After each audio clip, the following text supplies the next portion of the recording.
Hey guys, welcome back. So finally we're at the import video. I think I've been talking about this video since I started my channel, and I can't believe it's been like January, February, March, 3.5 months, almost 4 months now that I've started my YouTube channel. It's kind of crazy. I can't believe I already have like 15 videos up now. So yeah, about 2 weeks ago we got an import in from Ecuador. From Tropical's Equaflor-a. We've ordered from them so many times before. We also order from Ecuador, but I don't think as often as Equaflor-a. It's funny because like about 2 weeks ago, I was 2 weeks ahead on YouTube content, and then life just got so busy. Work got kind of like insane for a little bit there, so I fell behind again. I'm kind of back where I was, but I was really grateful to have been ahead for that time because I didn't have to stress so much about YouTube while I was really busy at work. But that does mean that this video was filmed over the course of like 2 weeks.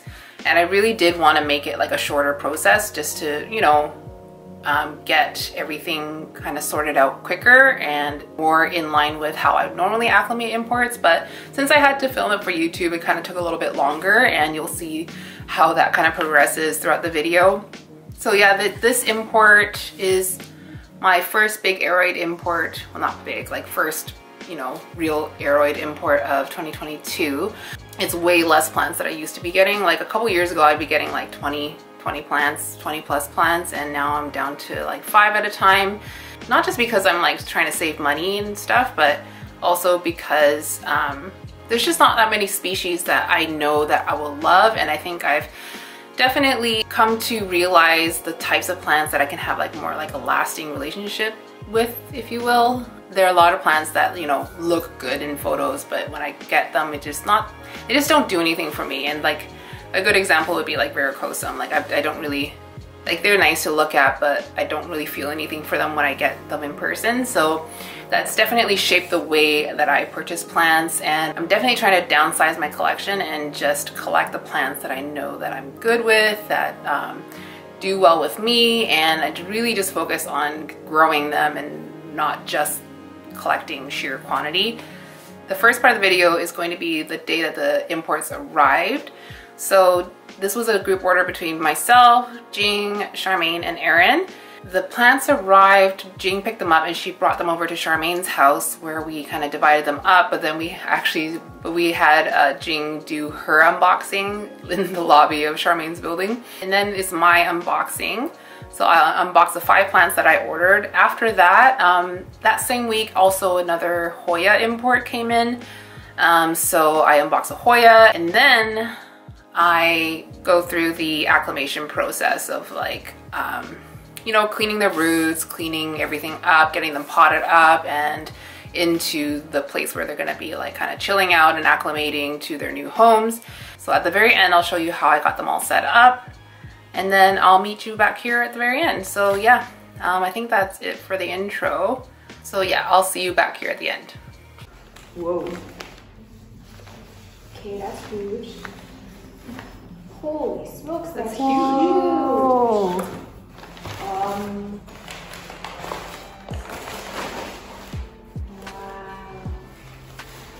This looks kind of like looks like a mag verde. Kind of, but like long and like New kind of leaf like is waterberry kind of anime. It's massive. Wow. God, that new leaf looks so delicate and spinachy. Like Yeah. wet spinach. This is gonna have a lot of damage, but it's okay. The 2 older leaves are really nice anyways, right? Yeah. Yeah. She paused in time.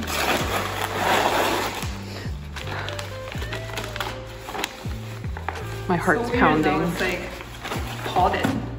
That's really But weird, maybe yeah. But maybe it's good so I can put it in the tent. Really? What's it Why potted is it in? so big? I felt it's big.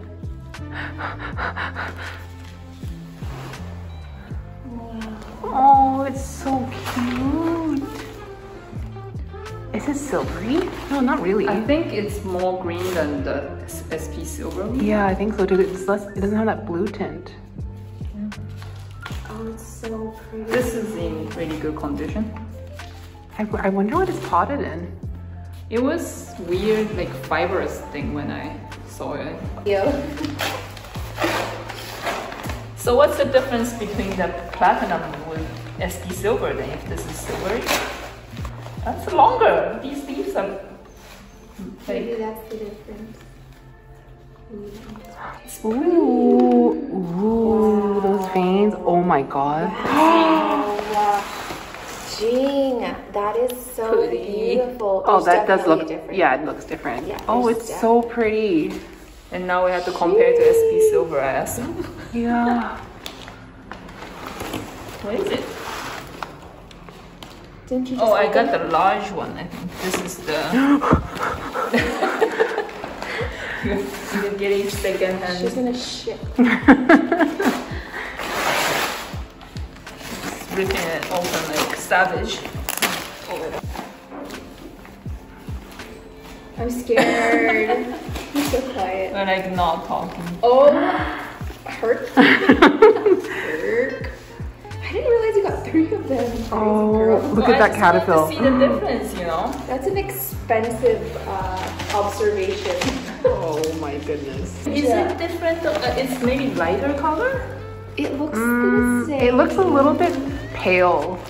Yeah, like this one is definitely greener. That one is like That's super like bright dark and green, silver. right? Yeah. And This that one is looks more. I feel like the one I got from Lauren looks more like this than this. You know, the ones we bought. Yeah, I feel like SP silver. I think that they were all mixed to begin with, and Yeah. he's like, I should call them different things. Your tent is Look at this so guy. magical. Big boy. Wow. Just put them side by side. Dang, that's a huge caterpillar. That's a great specimen. This is SP Silver, Yeah. SP Silver Platinum. This is SP Colombia. Oh, Columbia Platinum. And SP Colombia. SP Columbia. To be honest, this one and this one look really similar. Let's see what it is. Jing's got a pro squat. She's been squatting like that. My beginner would have been numb. What? I naturally go into that squat too. Not for that long. It's an Asian thing. Okay. What's so platinum about this? It's just a Gloriosum. white veins. It's white veins, I think. I mean, it has a No, little bit of it- secondary. Oh, that's really Yeah, cute. And yeah, the yeah. condition is really good on that. That one actually looks almost identical to the first leaf on mine that I last imported on my really round Right. one. Yeah. That's a No, really that's good nice. one. That's I mean, nice. it's cute, It's but super Well, cute. was it Just really like- expensive compared to Gloriosum? I think so. I think it was like $80. Oh, Jesus. But then, like, it's just. Is it platinum? I mean, I think it's. I mean, What part of it is platinum? The veins?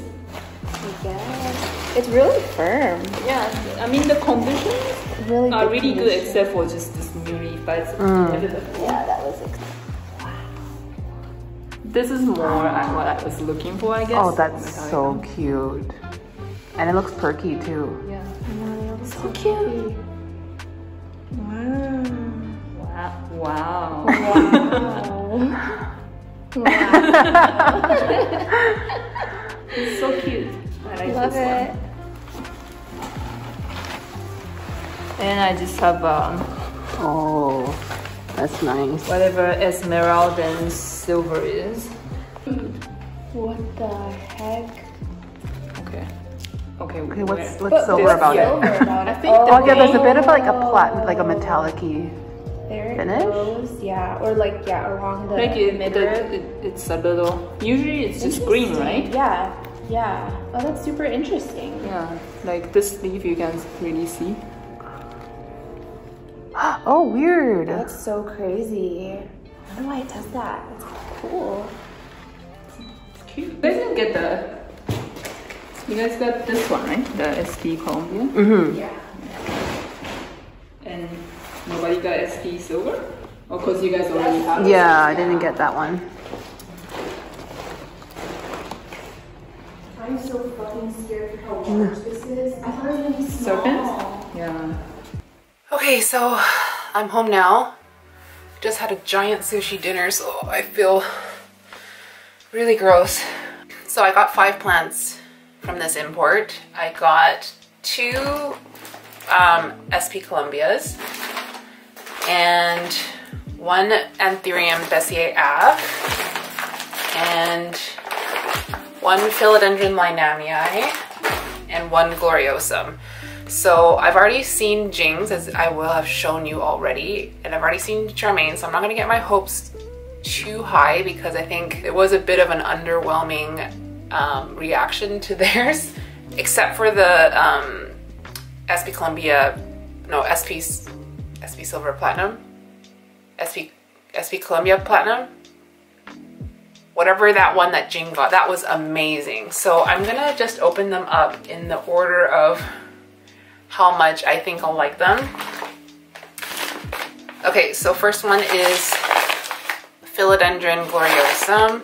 The weird thing is they've sent everything in nursery pots this time, and I've never seen them do that before. They like, you can see how much packaging is on here, so at least we know that these plants will be well protected.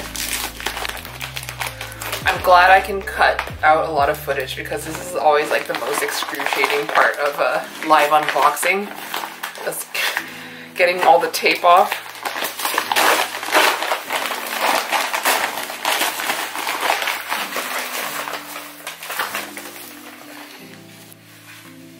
All this polyfill will be reused, by the way, because Jing will use it for her plant business for shipping. Okay, this is the Gloriosum. Ooh, this emergent leaf is actually really well protected. And, very interesting. Okay, so this is not the white veins Gloriosum that we normally get. What we've been doing for the last like 2 years is ordering regular Gloriosum and then sending us the white veins or dark form Gloriosum. So it looks like this time they've wised up and they sent us the regular Gloriosum, except these petioles. So if you didn't know, one big difference between the Gloriosum verde or like the regular form Gloriosum, whatever they call the European Gloriosum, is like not only are the veins a little bit more subtle, but the petioles are D-shaped versus the dark form or white veins, which is round shaped. But these are not very D-shaped nor round shaped. They're more like a flat, it's not even that flat. Like I'm used to the Gloriosum verde being a lot more like, how do I say, like a lot more defined of a flat D shape. So that's interesting. I mean, it's cute, I guess, but not really what I was looking for. But I don't own a Gloriosum in this form, so it's okay. I can keep this one. I am actually really shocked that the emergent leaf is still so undamaged. That is very impressive. Okay, next I'm gonna do one of the SP Columbias because I've been waiting for this. Looking at Charmaine and Jing's, so the reason why I ordered this plant is because I wanted one of the SP Columbias that are like very green. I'm gonna just show you my SP Silver that I have right now, which is like the same species as SP Columbia as I've read from Siddharth, Florida Aeroider, but I think it's like growing conditions and region that like account for these small variations in color. But I think it'll be useful to compare these two. So this is my SP Silver that I got from Lauren at North Shore Tropicals. So it is quite dark and it is quite green, but there is definitely like a metallic finish to it. Now we're going to compare it to their SP Columbia.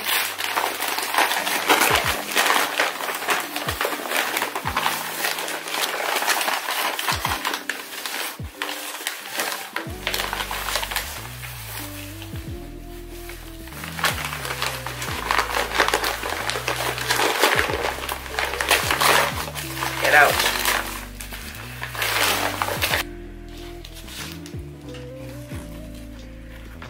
Okay. Okay, so I guess this is the newest leaf. It's, yeah, I would say, let's put them side by side. I would say this one, my original one, does look more silvery than this one. But then again, like the older leaf definitely has silver in it.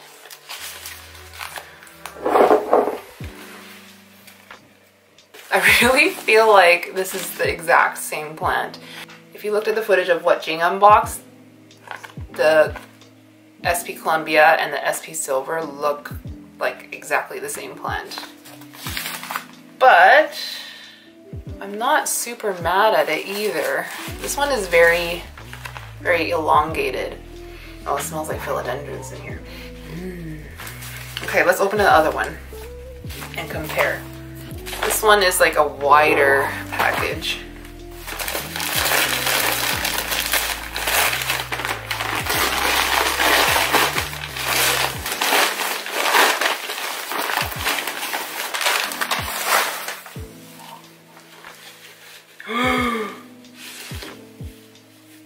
Oh my goodness.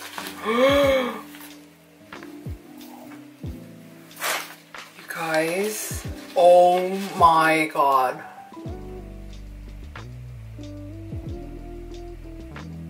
I mean, oh my.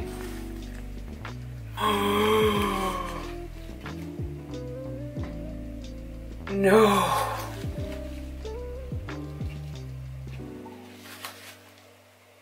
I know I'm headless right now, but my mouth is open.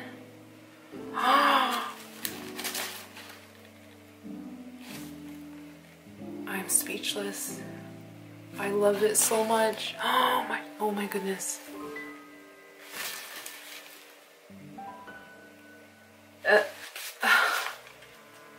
I'm so happy, you guys.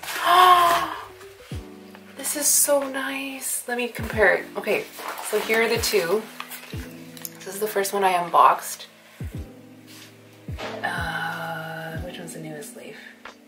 I can't really tell. Okay, so looking at the stem, am I stupid? I can't tell which one is the newest leaf. So this is the caterpillar. Oh yeah, so no, this is the newest leaf. I'm stupid. This is the newest leaf. So that compared to this.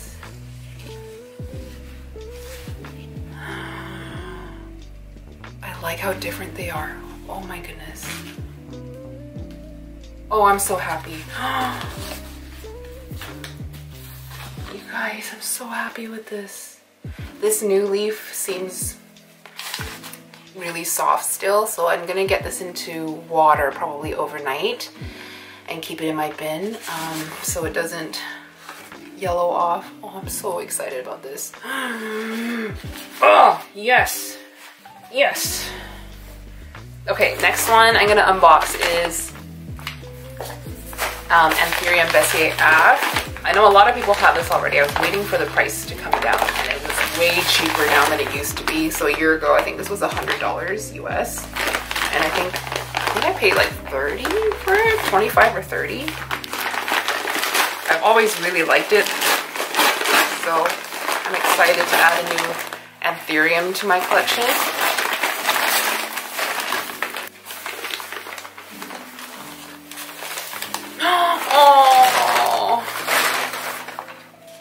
Oh, it's so cute. This is such a nice size too. You can see my hand next to it. Oh, I love it. It's got the lobes already. Oh, I'm really happy with this size. This is the leaf previous. Oh, yay. It's so nice and dark too. Oh, I'm so happy about this one. The baby leaf is so cute as well. Oh, yay. Okay, okay. That wasn't like the star of the show, everything feels anticlimactic after that SP Columbia. Okay, last one. Oh, yes, last one is the Philodendron Linnaeus, which is dropped a ton in price. I think this one was 90 US, if I'm remembering correctly. And last year it was 500, I think. And in November it was, I believe, 300 or something like that.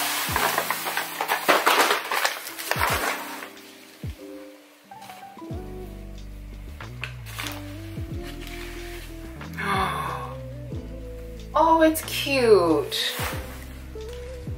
A little bit bent, but overall pretty good. This is the newest leaf here. Oh, it's too shiny. There's so much glare on this leaf. There we go. It's pretty cute. This leaf looks quite a lot more juvenile than the previous leaf, which would have been this one. Okay, it's cute. It's cute, but not amazing. That's okay. I think I can grow it out to be a lovely plant. Once this plant gets bigger, I'm gonna have to like clear out some space or maybe get a bigger tent, but okay, so 100% the star of this import was this guy. I'm so in love with this one. Even the leaf before it. Come on. What is this venation? It's so cool.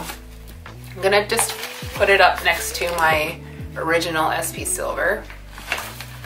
So maybe you can see the difference. The weird thing is that like this is sold as SP Silver from Equaflor-a. This is sold as SP Columbia, but then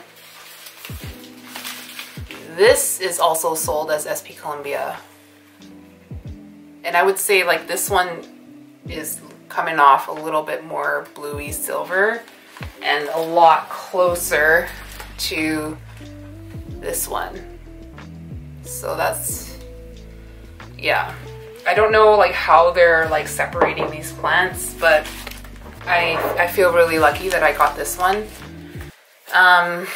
So yeah, if I didn't mention already, these are from Tropical's Equaflor-a or Gilberto. We didn't order, or I didn't order from Ecuador this past shipment, but Ecuador, I bought stuff from them in November, and then I didn't really have anything I wanted to buy, and like I think the ones that the plants that I wanted to buy were at the time slightly cheaper with Equaflor-a. God damn it. And like, what was I saying? Yeah, it just comes and goes. Their prices go up and down, and like you kind of have to just compare and just join whatever is the group order you want to join. So yeah, so the next step for me to do is to unpot all of these plants. So I'm just gonna open this Gloriosum right now. So it looks like everything is in moss, or like this weird like super fibery moss in a pot. Charmaine messaged the group chat and said like one of her plants was like root bound in the pot, and it took a really long time to get all the roots off, which is really weird.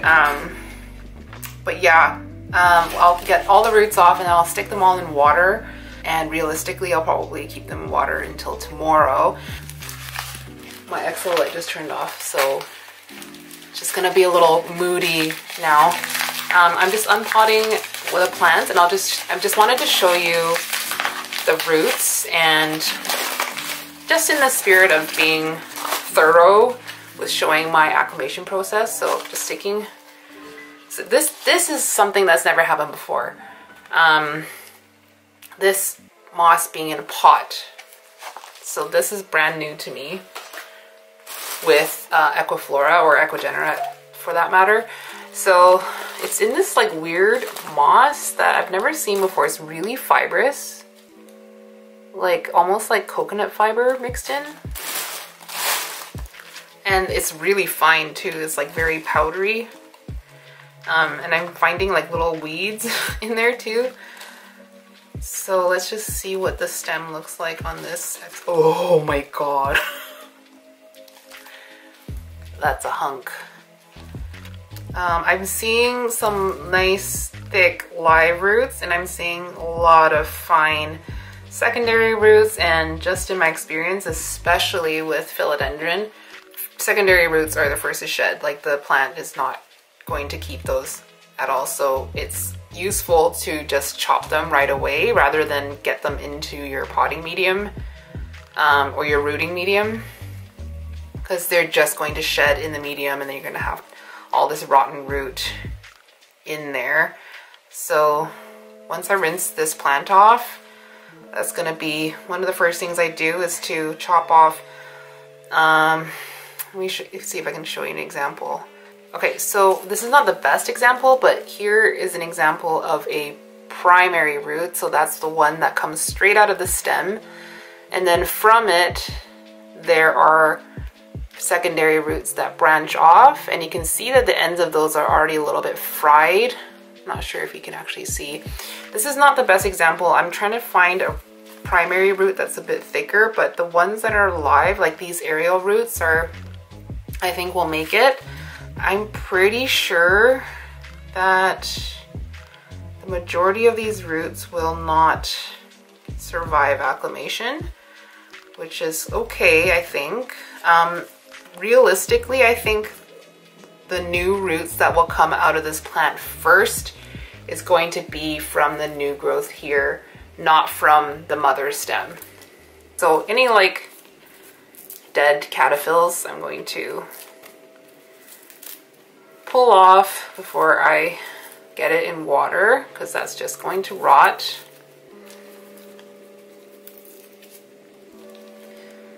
And then I probably will try to propagate this chunk, but I've tried to propagate my SP Silver in the past, and it hasn't been an easy propagator. It doesn't shoot out growth immediately.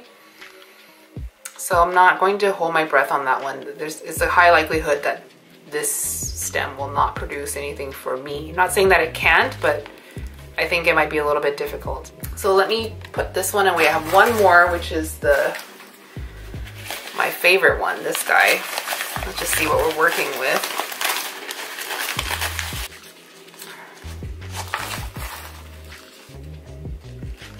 What is this? This looks like slow release fertilizer that's like bright green. It's not a seed. What is it? Squishy. Is it a seed? Ooh, gross. Ew! Ew! This like blue liquid came out of it. Yeah, it's slow release fertilizer. Yuck. Why did I... Yuck. Imagine that was like an egg. Okay, this one has thicker roots. This might be a better one to show you guys. Part of this chunk is totally rotten. That's okay,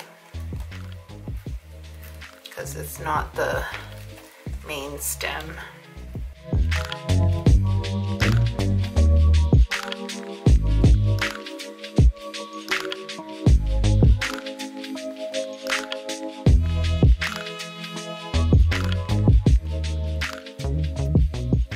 Okay, so looks like the mother stem is just dead.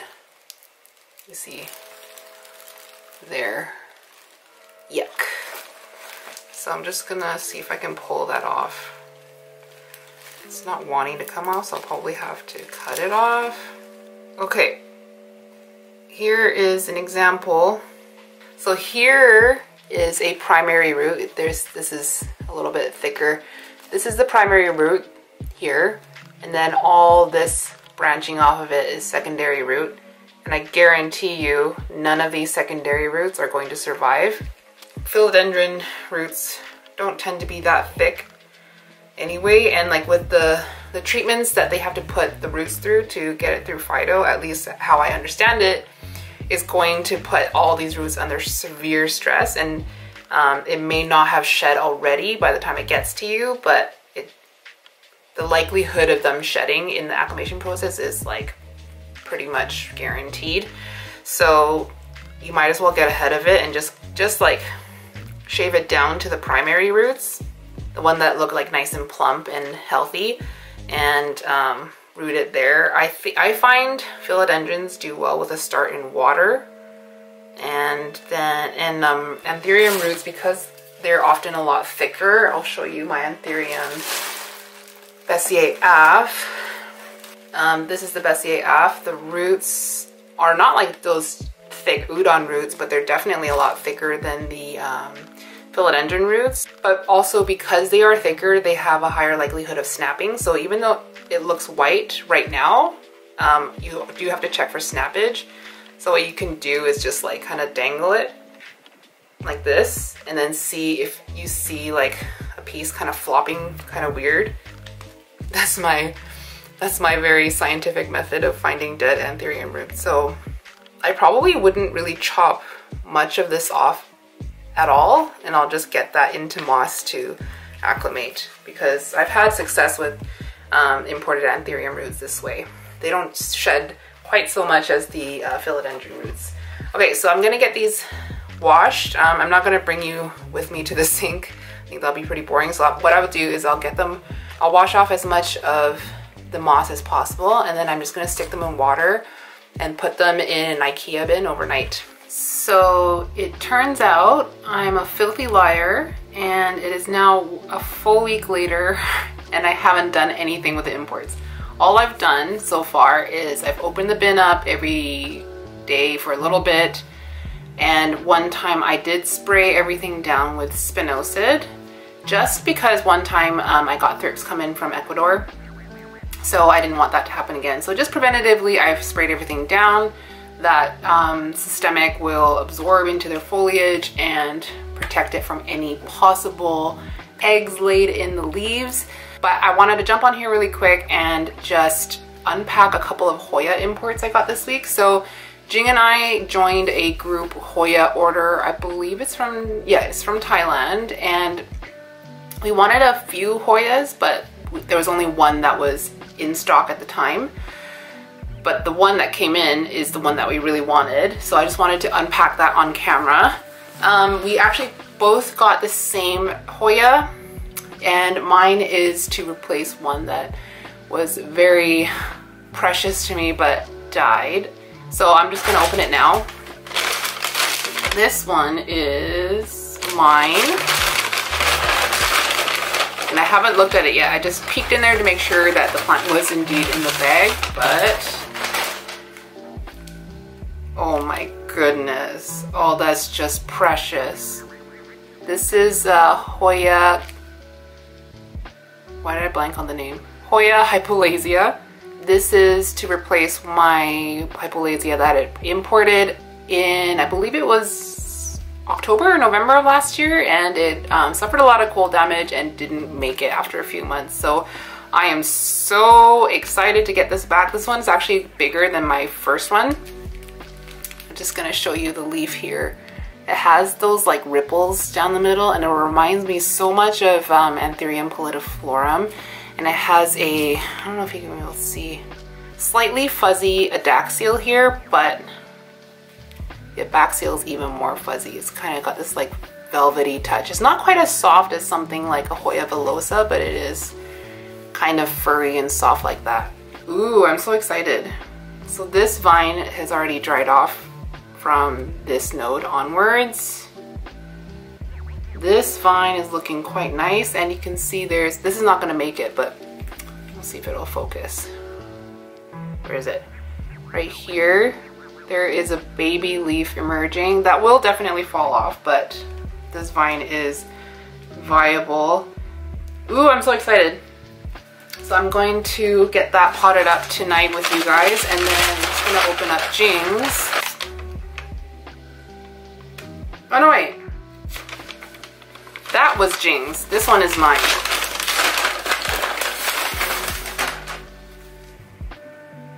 Oh, just so precious. There's a lot of polyfill still stuck to it. Here is mine. Okay, so Jing's was a little bit bigger.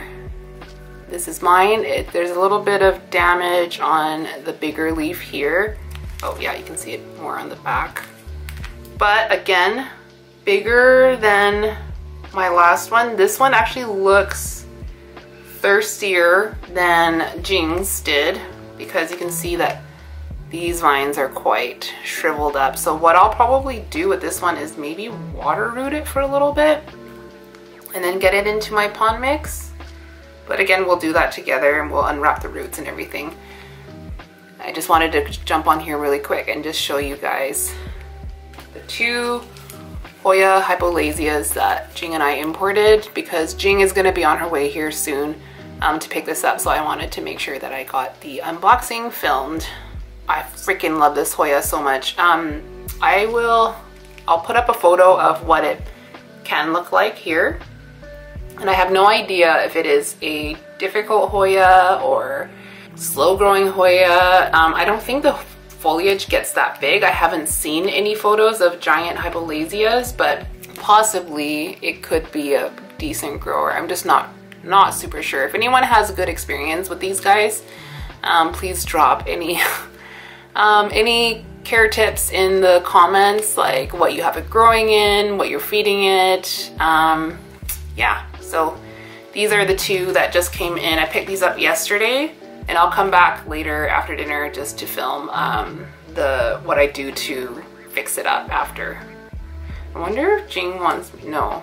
Jing has her way of acclimating Hoyas, and I don't want to mess with it because she is way better at Hoyas than I am, so I'll just leave hers to do on her own. So this one's Jing's and this one's mine. All right, I'm gonna pack up some stuff. I will be back after dinner, and we're going to deal with my box of imports and this Hoya. So I'll see you later. It's like 2 days later now. You know never to trust me when I say I'm gonna be right back. So just to recap of what I've done so far, because this filming has spanned like a week and a half already, so I'm not even really quite sure, but as far as I'm aware, what I've done is I unpacked my Ecuador import last Sunday, so that would have been a week and 3 days ago.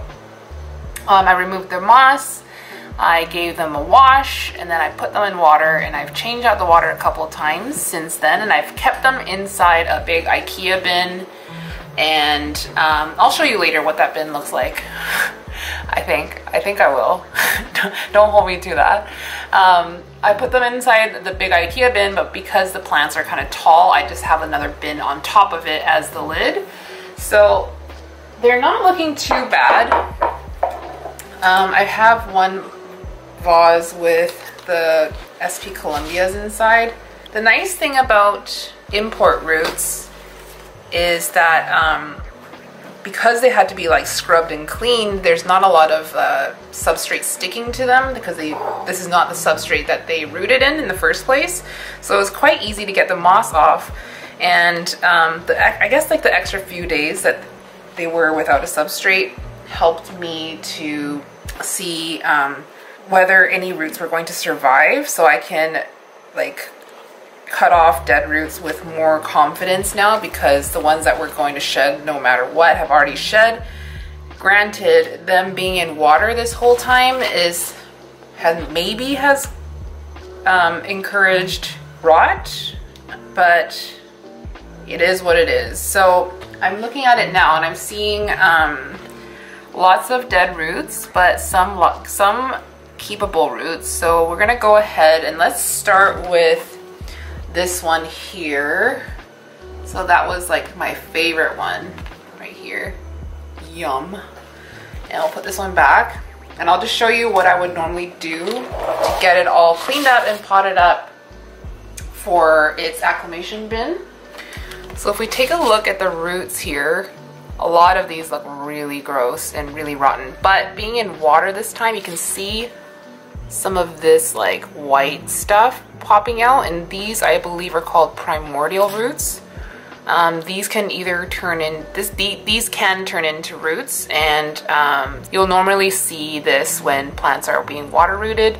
So I'm just gonna take a look. So this feels, yeah, that's quite dead. So pretty much all of these roots are gonzo. You know what? It's kind of firm though, but no, they do squish. This one's not so squishy. This one's, I'm just gonna go ahead and start chopping off the roots that I don't like. That one's going. That one's gonna go. That one's donezos. Anyway, I'm just gonna speed up this portion. I'll just show you what I have left after everything's done.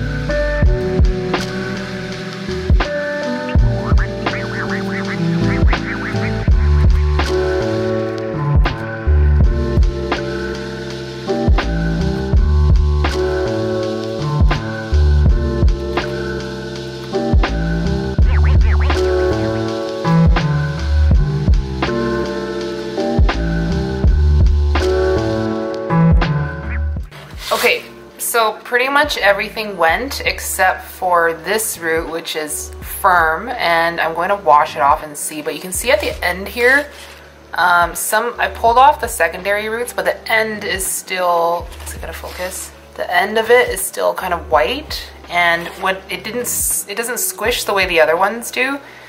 This one, no, this one's, let me chop it right here and see. Yeah, no, it's dead. This one's going to. So now the stem looks like this. I'm not going to chop this. It's quite a small stem compared to the other one. So I'm just gonna root it as it is. But as you can see, there's a lot of like, you know, deciduous sheaths still stuck there. There's some gunk. I want to scrape this all off. So I'm just gonna do a bit of cleanup, and then we're going to sanitize this stem.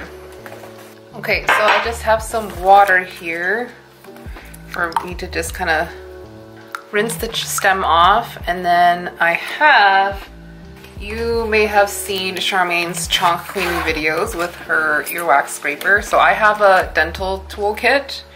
Which one's the one I use? Where's my tool? Oh, this one. So this is the one that I use. It's, I don't know if you can see, where is the freaking lens? Here, that's the tool. It's flat and I use it to scrape like this.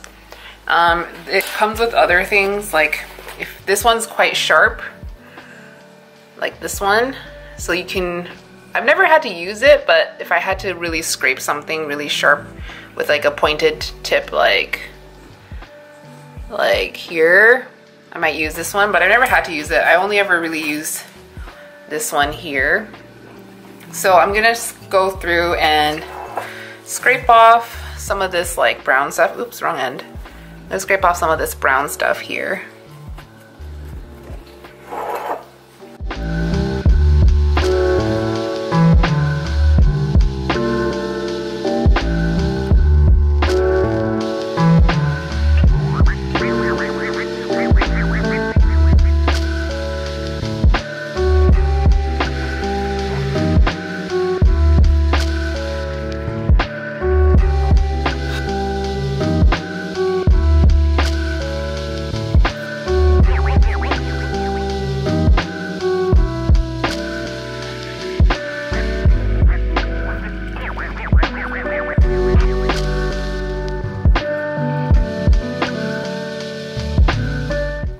Okay, so I've just given this a rinse in the sink, and this is pretty much what we're left with now.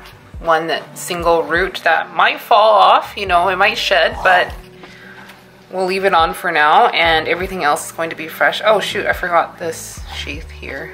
I hate it when they're so slimy like this. Yuck. Slimy, rotting sheath. Okay, rinse this off one more time. And then while I clean up the other ones, I'm just gonna have this one soaking in some hydrogen peroxide. I'll probably do like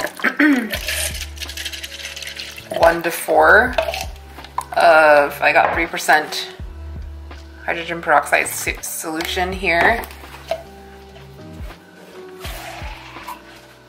And that's just going to bubble in there for a little bit while I work on the next one. Okay, so this one, I thought it might be a little bit more interesting to switch this up. So this one is the Linamii, and it's still looking quite perky. This new leaf is like completely undamaged. I'm very impressed with the packaging. Look at that backside. So this one's a little bit different. I'll just show you what we're working with. So I'm just gonna pull off this sheath here. The roots, there's a mixture of dead and live roots here. So the useful thing about Linamii is that the roots are red. You can see, can you see? This one here that I'm holding between my fingers is red. And then we again have primordial roots starting up on the stem. So I'll do the same with this one. Chop off some dead roots and then we'll see what we're working with. And to be honest, I feel like this one is gonna be mostly like pulling off secondary roots here. And I think more of the primary roots, like the thick ones here, are going to make it. But the secondary ones, there's no chance. But this one feels very firm. And I'm just gonna like run my finger across and just pull off the secondary roots. And then I'll go in and cut off any roots that are fried, like this one here. This one feels really dead. If I pull on it, it's not doing anything. I'll also give it a good squish and see if it squelches. Since this chunk is so dark, I actually like can't wait to start cleaning it. Okay, I think this is about all that I'm taking off of this one. I'm gonna keep these ones here, so if you can see, there's a few primary roots, some smaller than others. They feel really firm. I think they have potential. That is not to say that they won't shed, but you know, they might. Oh, this one's not looking great at the tip here. This one is pink all the way till about here where it turns brown and it's a little bit like floppy, so I'm gonna cut it that one above where it starts to turn brown. So I'm gonna leave this pink root here, and then I'm gonna get started on cleaning this brown looking stem. Oh, I'm so stoked about this.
Okay, so it's already looking a lot better, but I can see that my camera is about to overheat and turn off. So I'm gonna do the rest of this off camera and I will be back, I promise.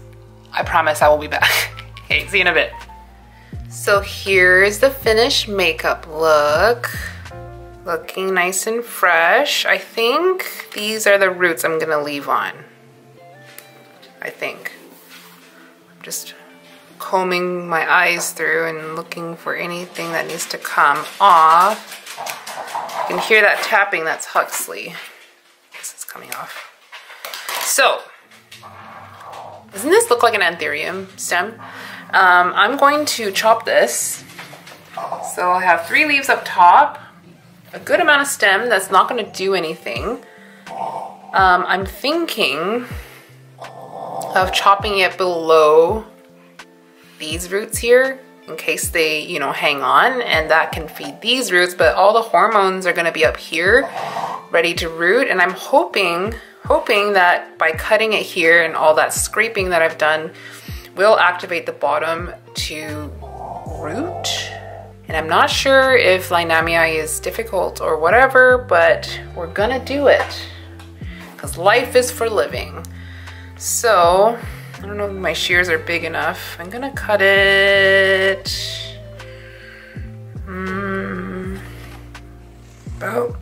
about here. If my shears will reach around.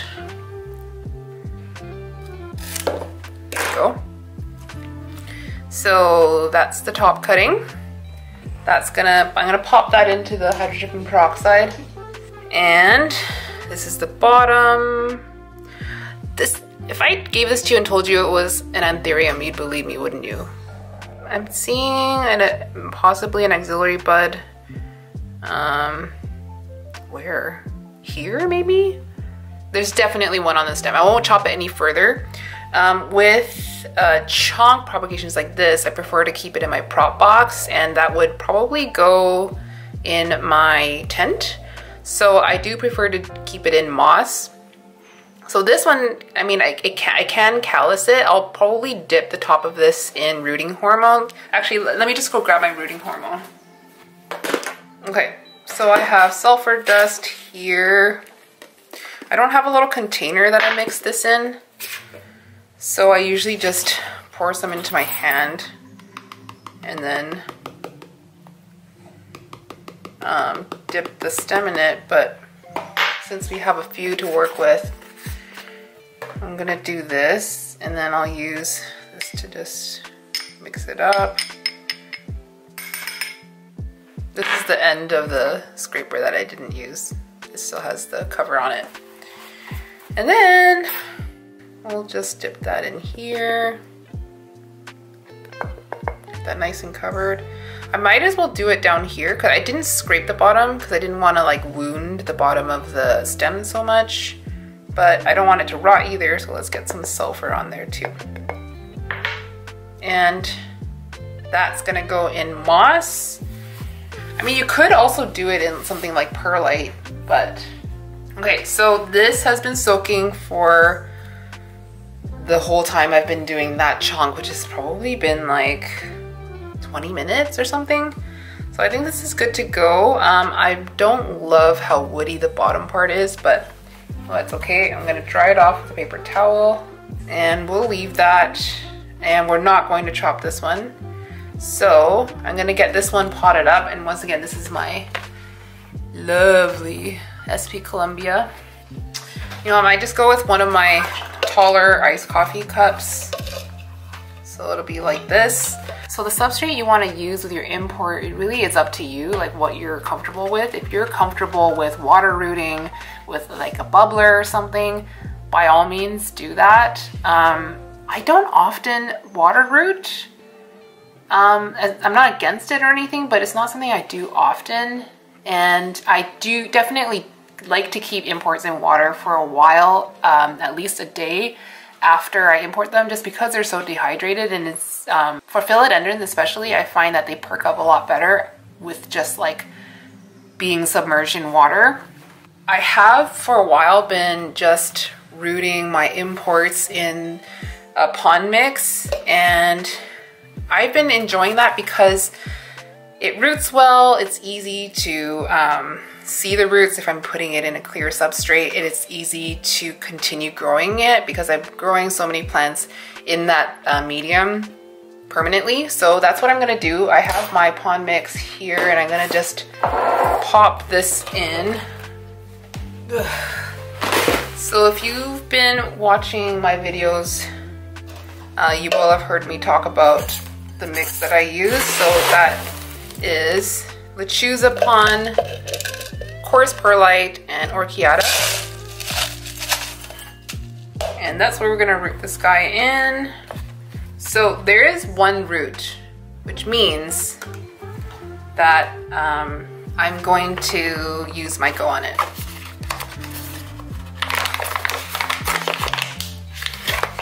I'm actually trying out a new Myco.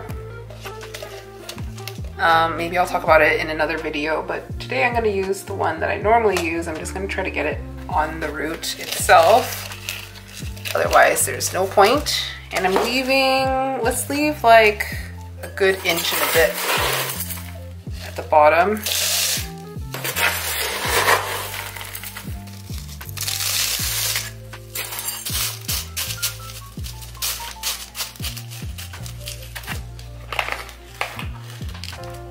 It's been like storming here today in Vancouver. It's so nice to be at home.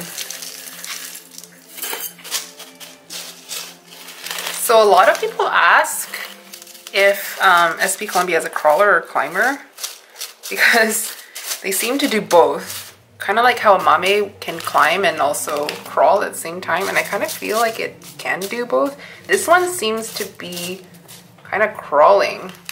But the one I have, my original one, is definitely climbing and it's just growing upwards. So yeah, so that's potted up and that's gonna go back in my bin. First we need to get some water in there. So I should have done the water before adding the Myco, but I'm just gonna pour down the side of the cup here at an angle to about, the water is about to there. Right below the stem, and that's just gonna root like that in my bin. Yum! Okay, so I'm pretty much gonna just like repeat that process with all my other plants. The Gloriosum especially is gonna be like very, very similar. I'll just show you the Gloriosum right now. So that leaf has unfurled, looking really cute. The oldest leaf is dropping off. And maybe there was another leaf because this is a petiole. Yeah, so it's basically going to be the exact same process as that SP Columbia, but probably way easier because you can see how clean this stem is. So there's very little cleanup to do. Just pull off some sheaths and stuff. Ooh, yum. Hey, can I pull this off now? Definitely get some Myco on here and then get it into a pond mix and then back in the bin. So actually I wanted to open up the Hoya because it's still in this little thing. Before I turn off the camera, or before I went to bed, the night that I filmed the unboxing of this one, I did get water into this little moss pouch because it's looking a little bit dehydrated. So we'll just see what we're working with here. A lot of people who import Hoyas say that like Hoya roots just like you're better off just starting from scratch. So a lot of people I hear just cut all the roots off right at the beginning and either water root it or put into, oh, well, there are no roots anyways, so that makes it easy. Dang, the bottom half of this stem here, is it gonna focus? The bottom half of the stem does not look good. Looks pretty dry and dead, but the top half is looking darker here. So maybe it can be saved. I really, really hope it can because I love this Hoya. You can see how dehydrated it is actually. If you look at this leaf, it needs hydration. Like I just pulled this vine right off. It's just crispy. Like all that's just coming off. Dang it. Dang it. Are you crispy? Oh yeah, I can see the way this bent. Dead. No. Oh no. Oh no. No. so sad. Okay, we're gonna get you into water. Oh, there is one little root. I don't know if that's gonna survive or not. Okay, you know what I'm gonna do? I might put you in here. Is this too big? Is it too big? Okay, we're gonna do one of the dessert cups like this. And then I'm gonna try to get like the denser parts of this pond mix.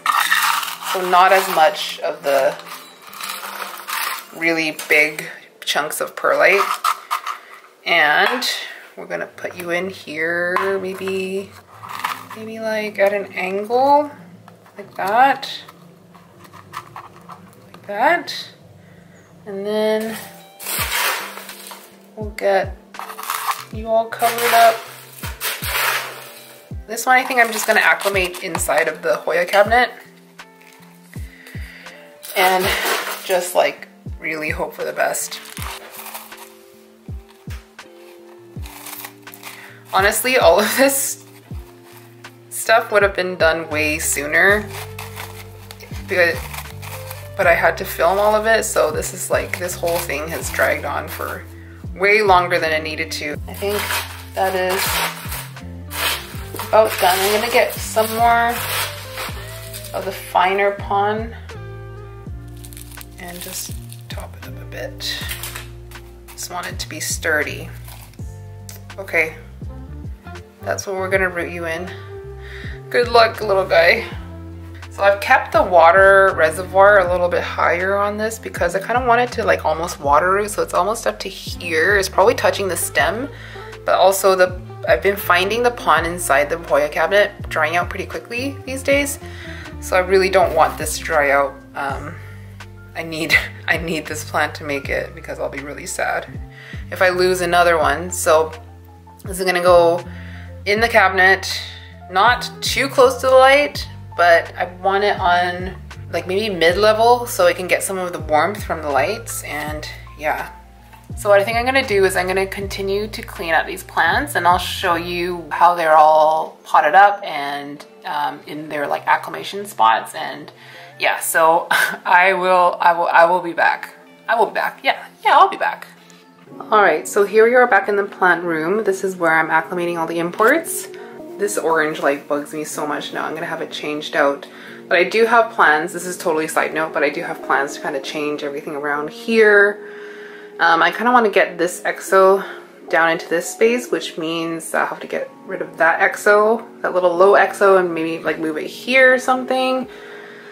But yeah, that's kind of besides the point. So I decided not to put any of the imports in any of my greenhouses, just because one time from Equaflor we did get thrips come in with a lot of the El Chocos, and I don't think it would happen again, but you just never know. So I wanted to just acclimate them in a bin by themselves. So here they are down here.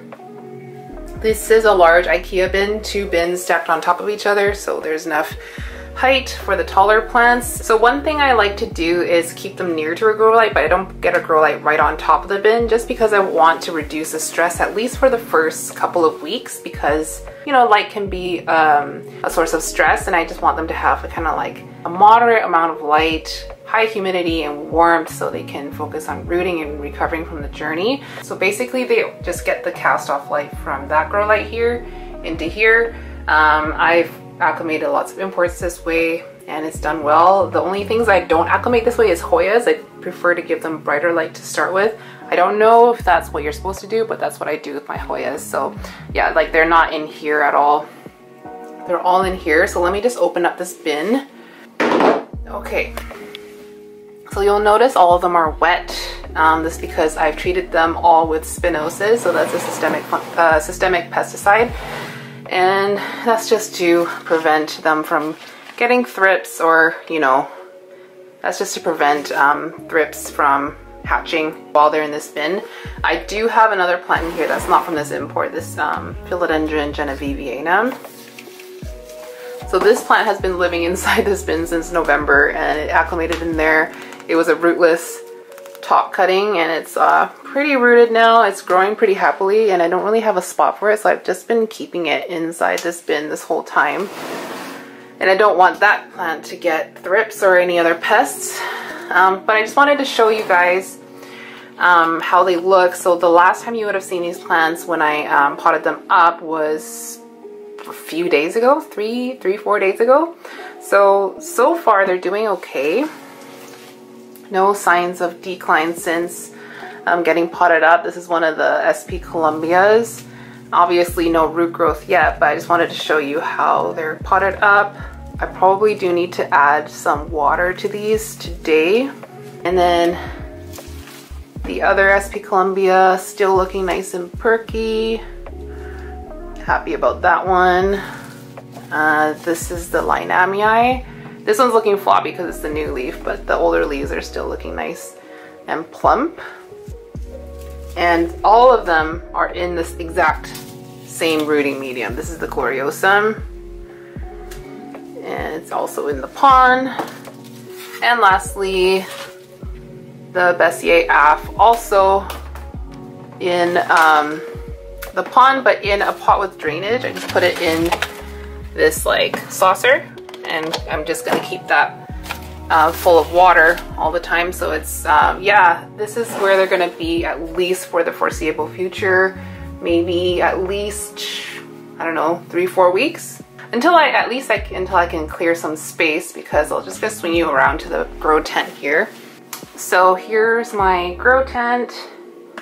You would have seen this before in my plant tour or in the background of my videos. The only thing that's in here are the chunks.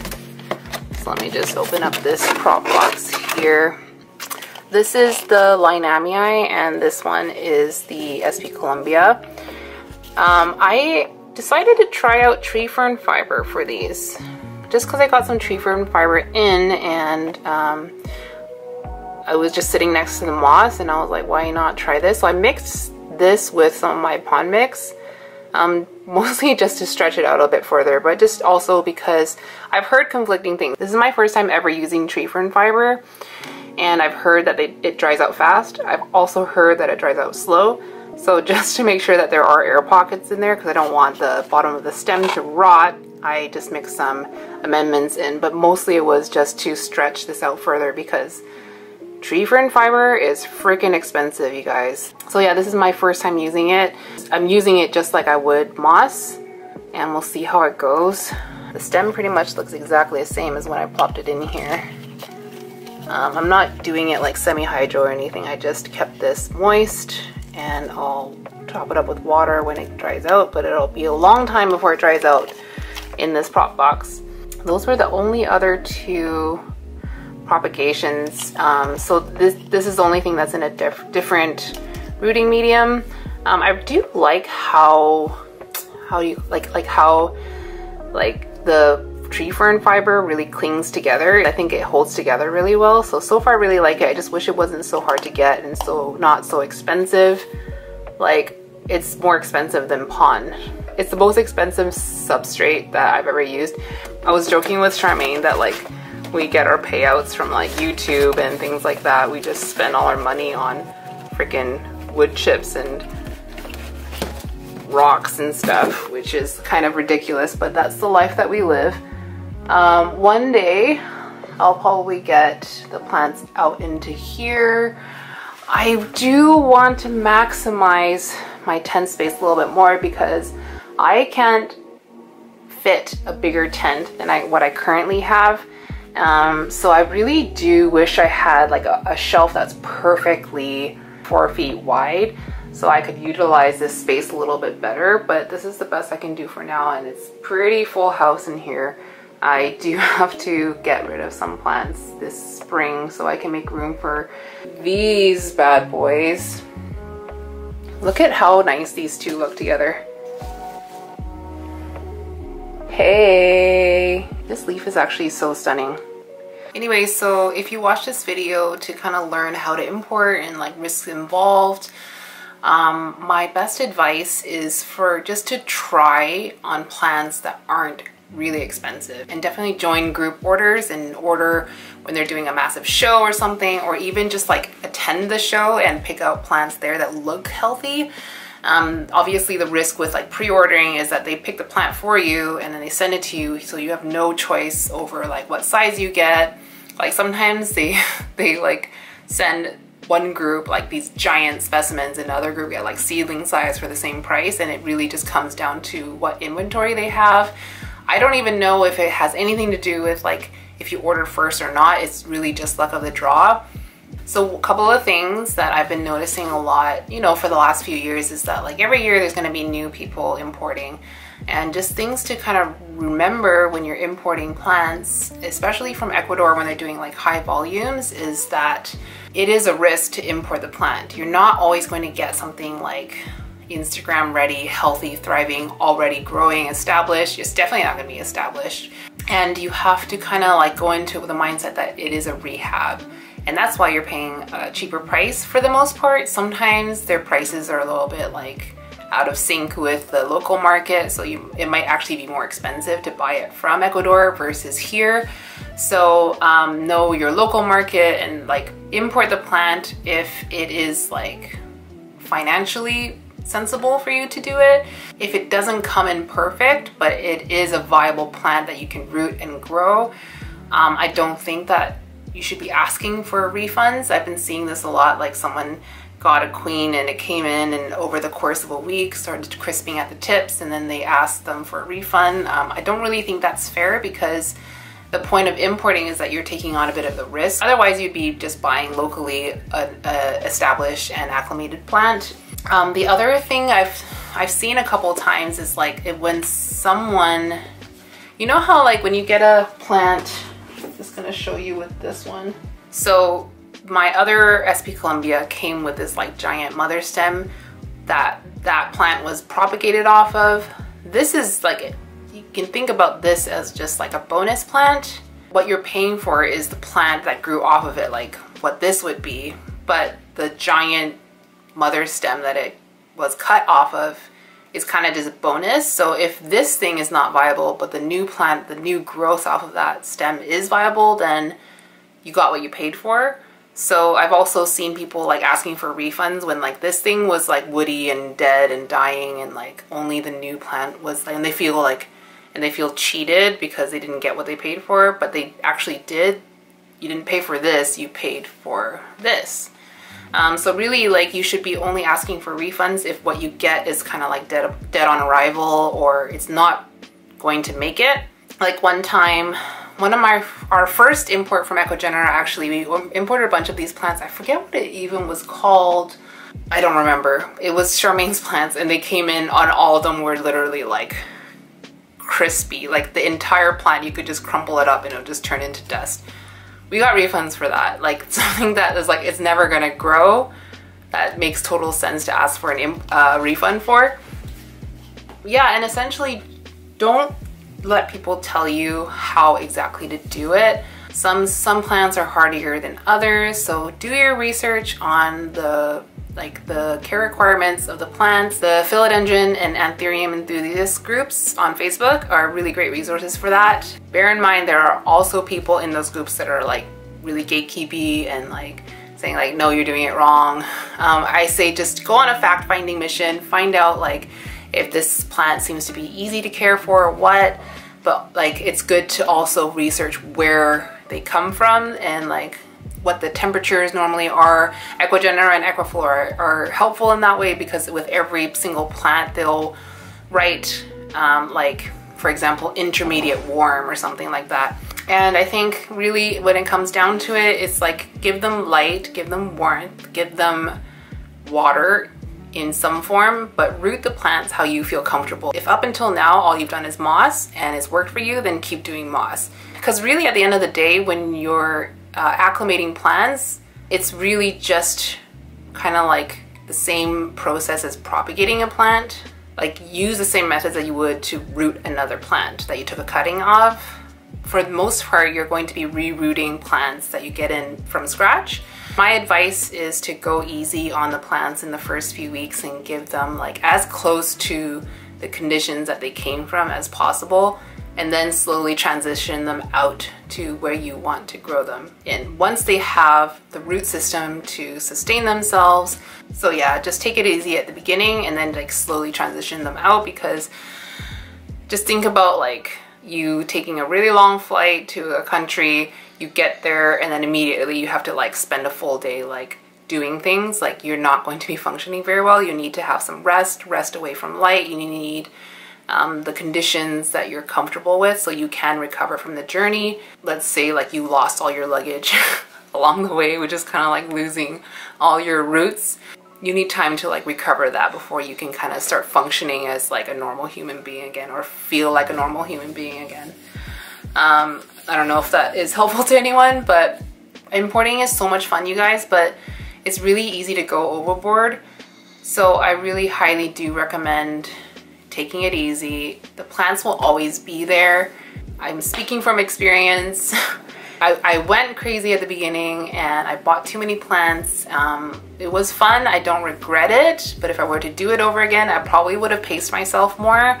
You can see now, especially, that the competition for the plants is not as crazy as it was a couple of years ago, so the plants will always be there. Like, don't worry about that. Don't feel like you need to like put in a bunch of money, dip into your savings to get plants. Like, that is not necessary. Get plants that make you happy, but don't stretch yourself too thin, and just like enjoy the process of rehabbing them and seeing them grow again in your care. And when they grow and they're even more beautiful than when you got them, that's like the best feeling ever. Anyways, I think that's it. I ramble on too much. I still need to get this uploaded and edited. So yeah, thank you guys so much for watching. I hope you guys enjoyed it. I hope to do another import video again this year, and I'll probably do an update video on how these plants are doing later down the road. Let me know if you guys are interested in that. Let me know if there's any other part of the acclimation process that you would like to see. If you have other questions, certain species, anything, I would love to have a chat in the comments. And other than that, I hope you guys have a great rest of your weekend. If you enjoyed this video, please remember to give it a like, and I will see you guys in the next one. Bye!